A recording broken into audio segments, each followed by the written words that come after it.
artigo 185-A do Código Tributário Nacional foi incluído nele pela Lei Complementar 118 de 2005.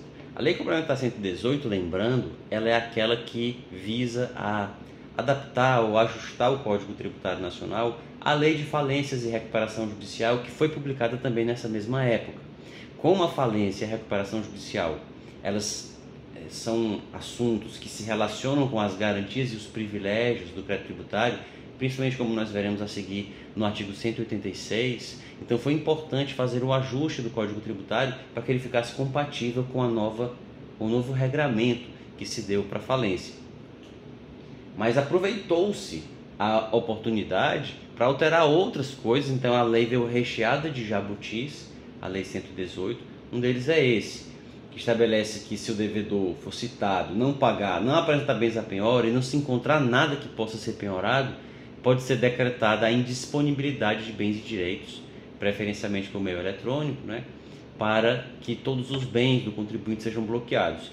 No início, cogitou-se de se isso se tratava de uma penhora online, se seria aplicável esse artigo ou o artigo do Código de Processo Civil, que também trata de penhora de dinheiro por meio eletrônico, e se haveria um conflito, se deveria ser aplicado o Código Tributário, que, como se vê da redação, coloque a medida como uma última medida para ser tomada em último caso. Tem que primeiro citar, a pessoa não paga, não indica bens, não se encontram bens, aí é que se recorre ao bloqueio. No Código de Processo Civil, o bloqueio de dinheiro já pode ser uma das primeiras coisas feitas pelo magistrado.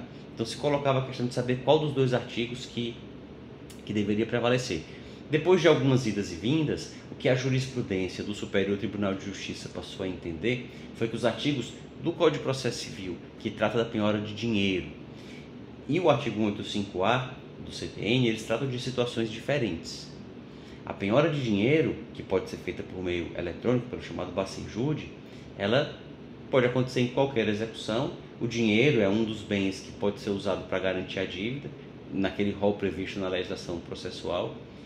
E em hipóteses excepcionais, inclusive, se pode penhorar outra coisa que não seja o dinheiro, se a penhora do dinheiro for trazer muito prejuízo para o executado, paralisar suas atividades. Digamos que é uma empresa que, se for bloqueada a sua conta bancária, é bloqueado todo o seu capital de giro, ela não vai poder mais pagar os fornecedores, não vai poder pagar os seus funcionários, e ela indica bens, imóveis que são muito valiosos e que podem, portanto, garantir a dívida. É possível penhorar outras coisas que não sejam o dinheiro nos termos do próprio CPC.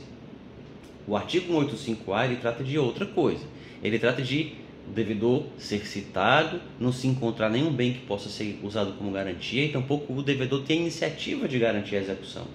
E aí o juiz se vê naquela situação em que tem que mandar a execução fiscal para o arquivo, porque não se encontrou nada que pudesse garantir a dívida. E de acordo com a Lei 6.830, nesse caso, se não se encontra o devedor, se não se encontram bens penhoráveis, a execução vai terminar sendo arquivada. Se passar o prazo da prescrição intercorrente, vai ser extinta a dívida pela prescrição intercorrente. Então, nesse caso, se pode decretar esse bloqueio online de todos os bens do devedor. Aqui nós temos uma hipótese de uma verdadeira cautelar fiscal dada incidentalmente nos autos da própria execução.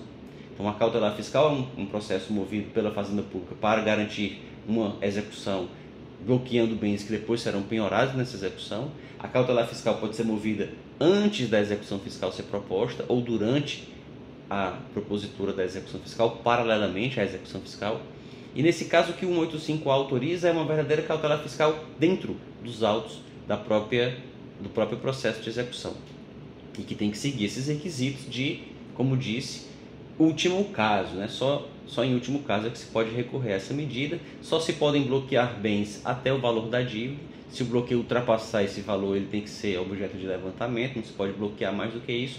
E depois, esse bloqueio pode se converter em penhora. Se tiver gostado desse vídeo, não se esqueça de curti-lo, de se inscrever no canal para acompanhar os próximos e de deixar aqui na caixa de comentários o que gostaria de ver tratado em outros vídeos. Esse assunto do artigo 185-A do CTN, ele é mais tratado e aprofundado no meu livro de processo tributário, que aparece aqui a capa no vídeo, que tem na descrição deste vídeo também um link para quem tiver interesse de adquiri-lo. Até um próximo vídeo.